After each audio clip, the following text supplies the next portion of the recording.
భారత జాతీయ రాజకీయాల్లో చైనా అంశం మంటలు పుట్టిస్తుంది. ఒకవైపు ప్రధాని మోదీ చైనా మిత్రదేశమైన రష్యా పర్యటనలో ఉండగా, ఇటు కాంగ్రెస్ అధ్యక్షుడు మల్లికార్జున ఖర్గే ట్విట్టర్ దాడి చేస్తున్నారు.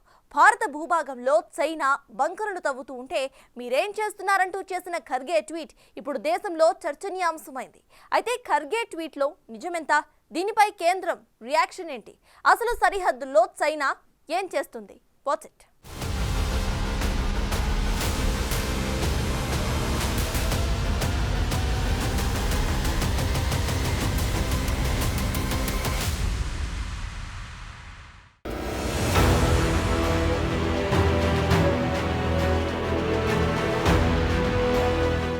భారత్ చైనా సరిహద్దుల్లో పరిస్థితుల్ని మరింత జటిలం చేస్తున్నాయి చైనా చర్యలు.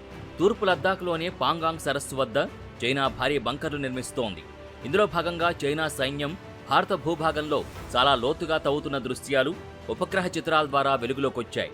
ఈ బంకర్లలో ఆయుధాలు, ఇంధనం నిల్వ చేయడంతో పాటు బంకర్లని సాయుధ వాహనాలకు పటిష్టమైన షెల్టర్లుగా ఉపయోగించుకోనున్నట్టు తెలుస్తోంది. అయితే పాంగాంగ్ సరస్సుకు ఉత్తర దిక్కున పర్వతాల మధ్య సిర్జా ప్రాంతంలో చైనా సైన్యం ది పీపుల్స్ లిబరేషన్ ఆర్మీ ప్రధాన స్థావరం ఉంది. పాంగాంగ్ సరస్సు చుట్టుపక్కల ప్రాంతాల్లో మోహరించిన డ్రాగన్ సైన్యానికి అదే ప్రధాన కార్యాలయం. దీనిని వాస్తవాధీన రేఖకు సుమారు 5 కిలోమీటర్ల దూరంలో నిర్మించారు. అయితే అది భారతదేశ భూభాగమని భారత్ మొదటి నుంచి వాదిస్తోంది.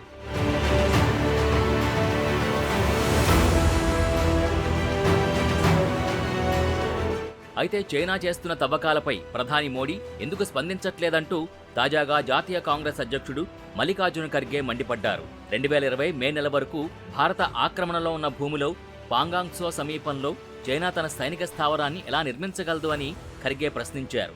ఇంత జరుగుతున్నా ప్రధాని మోడీ చైనాకు 5 ఏళ్ల ముందు క్లీన్ చిట్ ఇచ్చారని విమర్శించారు. భారత వీర సైనికులు తమ ప్రాణాల్ని త్యాగం చేసిన గాల్వాన్లో చైనా మన ప్రాదేశిక సమగ్రతకు భంగం కలిగిస్తూనే ఉందని గుర్తు చేశారు. ఈ సందర్భంగా ప్రధాని మోడీ చైనా పట్ల మెతక విధానంతో ఉన్నారని ఆరోపించారు. 2024 ఏప్రిల్ 10న ప్రధాని మోదీ విదేశీ పత్రికలకిచ్చిన ఇంటర్వ్యూలో ప్రపంచ వేదికపై భారతదేశ వాదనను బలంగా చెప్పలేకపోయారని అన్నారు. అలాగే 2024 ఏప్రిల్ 13న భారతదేశ భూమిలో దేన్ని చైనా ఆక్రమించలేదు అని భారత విదేశాంగ మంత్రి ప్రకటన చేశారని, మరిప్పుడు చైనా తవ్విన బంకర్ల మాట ఏంటని, ఇది స్పష్టంగా చైనా పట్ల మోడీ ప్రభుత్వం మెతక విధానాన్ని బహిర్గతం చేసిందని ఖర్గే విమర్శించారు.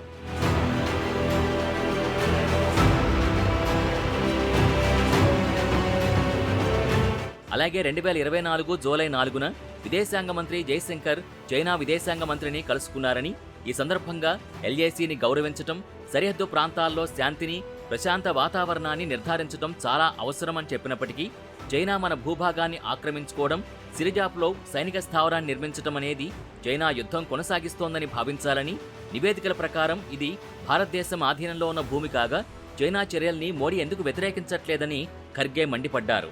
ఎల్ఏసీ వద్ద యథాతథ స్థితిని కొనసాగించడానికి మోడీ ప్రభుత్వం బాధ్యత వహిస్తుందని అన్నారు.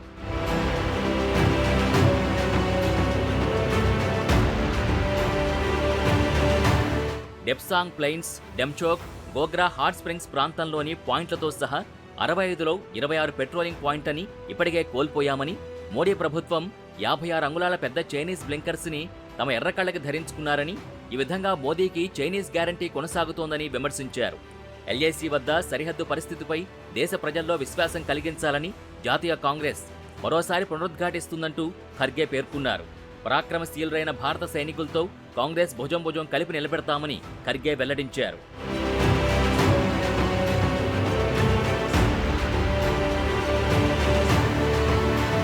అయితే ఖర్గే ట్వీట్పై భారతీయ జనతా పార్టీ కూడా కౌంటర్ ఇచ్చింది. జవహర్లాల్ నెహ్రూ ప్రధానిగా ఉన్న సమయంలో 1962 అక్టోబర్ 21న సిరిజాప్ అనే ప్రాంతంపై చైనా సైనికులు దాడి చేసి స్వాధీనం చేసుకున్నారని కాంగ్రెస్ అధ్యక్షుడిపై బీజేపీ ఎదురుదాడి చేసింది. ఖర్గేజీ, మీకు సైనిక చరిత్ర గురించి కానీ 1962లో చైనా భారత భూమిని అక్రమంగా ఆక్రమించడం గురించి కానీ ఏమీ తెలియదని ఎద్దేవా చేశారు. ఉద్దేశపూర్వకంగా ఫేక్ న్యూస్ వ్యాప్తి చేస్తున్నారంటూ బీజేపీ ఐటీ విభాగం హెడ్ అమిత్ మాల్వియా ఎక్స్ ద్వారా కౌంటర్ ఇచ్చారు. జవహర్లాల్ నెహ్రూ ప్రధానమంత్రిగా ఉన్నప్పుడు సిరిజా ప్రాంతంపై చైనా సైనికులు దాడి చేసి స్వాధీనం చేసుకున్నారని, రాహుల్ గాంధీ ముత్తాత పాపాలకి ఇప్పుడు మూల్యం చెల్లిస్తున్నామంటూ విమర్శించారు. దీనికి 2020తో సంబంధం లేదంటూ అమిత్ మాల్వియా పేర్కొన్నారు. పబ్లికేషన్ డివిజన్ ద్వారా 1963లో ప్రచురించిన మ్యాప్స్లో చైనీస్ అగ్రెషన్తో సహా అనేక మిలిటరీ జర్నళ్లు ఈ వాస్తవాన్ని నమోదు చేశాయని, మీరు ఒక కాపీని తీసుకుని అవగాహన పెంచుకోవచ్చు అని మాల్వియా సూచించారు.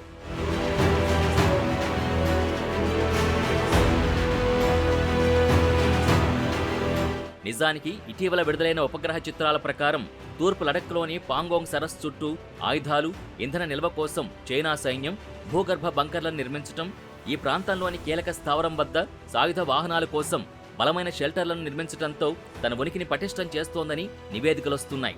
యుఎస్ ఆధారిత సంస్థ అయిన బ్లాక్ స్కై నుంచి వెలువడిన చిత్రాల ద్వారా 2021-22లో చైనా అభివృద్ధి చేసిన బేస్ వ్యవహారం బయటపడింది.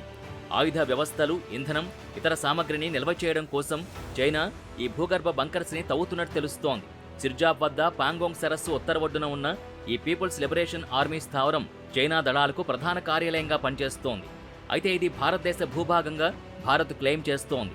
ఇది వాస్తవ నియంత్రణ రేఖ LAC నుంచి 5 కిలోమీటర్ల దూరంలో ఉంది. మే 2020లో LACపై ప్రతిష్టంభన ప్రారంభమయ్యే ముందు ఈ ప్రాంతంలో దాదాపు ఎలాంటి జనావాసాలు లేవని తెలుస్తోంది.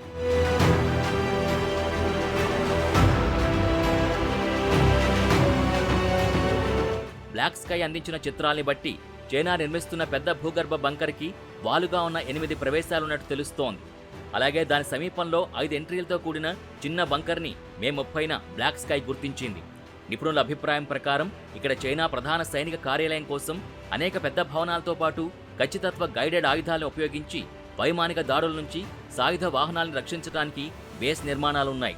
బ్లాక్ స్కై విశ్లేషకుల అభిప్రాయం ప్రకారం ఈ చైనా బేస్లో సాయుధ వాహనాల నిల్వ, పరీక్ష శ్రేణులు, ఇంధనం, ఆయుధాల నిల్వ కోసం భవన సౌకర్యాల నిర్మాణం స్పష్టంగా కనిపిస్తోంది.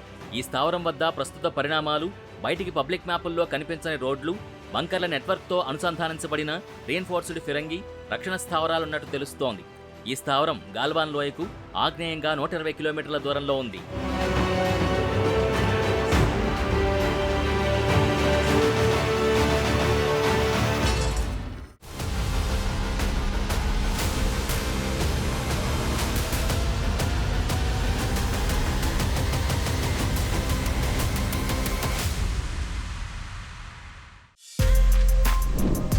For more videos like this, subscribe Big TV channel.